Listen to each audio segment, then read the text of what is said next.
هون كنت مارق وشفت واحد متصيد سمكة كبيرة، قلت إلا ما صوره.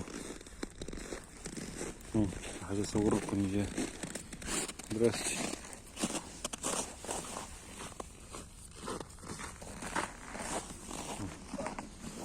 هاي بالجليد أنا عامل فيديو تقريبا نص ساعة على اليوتيوب كيف بيتصيدوا وبيساووا تقريبا شارح شوي هيك. بيجيبوا الخيمة بيقعدوا هون 3-4 أيام، بحطوا دفاية وبيعيشوا، بيتصيدوا وبتسلوا، مش حدا حواليه، بيحكيش مع حدا وهيك بيرتاح بيفكر لحاله.